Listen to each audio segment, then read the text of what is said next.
আমেরিকার সঙ্গে কার্যত সম্পর্ক ছিন্ন করার কথা ঘোষণা করল পড়শি রাষ্ট্র কানাডা। ডোনাল্ড ট্রাম্প দ্বিতীয়বার হোয়াইট হাউসে প্রবেশ করার পর থেকেই দুদেশের সম্পর্কে টানাপোড়েন শুরু হয়েছে। বুধবার ট্রাম্প আমেরিকার রপ্তানি করা সমস্ত গাড়িতে 25% শুল্ক আরোপের কথা ঘোষণা করার পরই এই নিয়ে ক্ষোভ প্রকাশ করেছেন কানাডার নতুন প্রধানমন্ত্রী মার্ক কার্নি। তারপরেই তিনি জানিয়েছেন আমেরিকা এবং কানাডার পুরনো বন্ধুত্ব শেষ।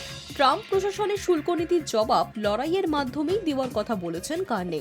তিনি জানিয়েছেন আমেরিকার শুল্ক নীতির বিরুদ্ধে আমরা লড়াই করব, পাল্টা শুল্ক ঘোষণা করব, আর এর ফলে সবচেয়ে বেশি প্রভাব পড়বে আমেরিকাতেই আর সামান্য প্রভাব পড়বে কানাডায়। বুধবার ট্রাম্প যখন গাড়ি এবং গাড়ির যন্ত্রাংশে শুল্ক চাপানোর কথা ঘোষণা করছেন সেই সময় ভোট প্রচারে বেরিয়েছিলেন কার্নি। প্রসঙ্গত আগামী 28শে এপ্রিল কানাডার সাধারণ নির্বাচন। ট্রাম্পের ঘোষণা শুনেই ভোট প্রচার থামিয়ে রাজধানী অটোয়ায় ফিরে যান কার্নি। ভবিষ্যতে রণকৌশল নির্ধারণ করতে তড়িঘড়ি মন্ত্রিসভার সদস্যদের সঙ্গে বৈঠকে বসেন তিনি। ট্রাম্পের গাড়ির উপর শুল্ক চাপানোর সিদ্ধান্তকে অযৌক্তিক বলে দাবি করেছেন কার্নি। জানিয়েছেন বর্তমানে দুদেশের মধ্যে যে বাণিজ্য চুক্তি রয়েছে তাকে লঙ্ঘন করছে আমেরিকা। পরবর্তীত পরিস্থিতিতে আমেরিকার সঙ্গে কানাডার সম্পর্ক ব্যাখ্যা করে তিনি জানিয়েছেন গভীর অর্থনৈতিক বোঝাপড়া, নিরাপত্তা এবং সামরিক সহায়তার উপর ভিত্তি করে আমেরিকার সঙ্গে আমাদের যে পুরনো বন্ধুত্ব ছিল তা শেষ হয়ে গিয়েছে। Our biggest challenge as a country is becoming the most urgent.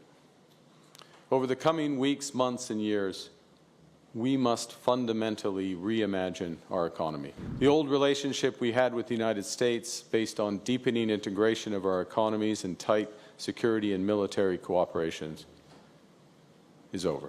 But what is clear is that we, as Canadians, have agency. We have power. We are masters in our own home.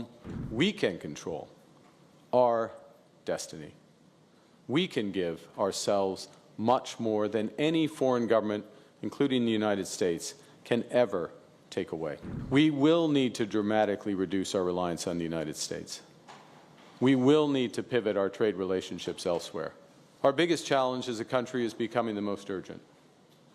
Over the coming weeks, months, and years, we must fundamentally reimagine our economy. We will need to ensure that Canada can succeed in a drastically different world. The old relationship we had with the United States, based on deepening integration of our economies and tight security and military cooperations, is over. বস্তুত Trump আমেরিকায় রপ্তানি হওয়া গাড়ির উপর শুল্ক আরোপ করায় ক্ষতির মুখে পড়তে চলেছে কানাডার একাধিক গাড়ি নির্মাণকারী সংস্থা। সেই কথা মাথায় রেখেই কার্নি আগেই জানিয়েছিলেন যে দেশের উৎপাদন ব্যবস্থা, শ্রমিকদের সুরক্ষিত রাখতে প্রয়োজনীয় পদক্ষেপ করবেন তিনি। Hi news network.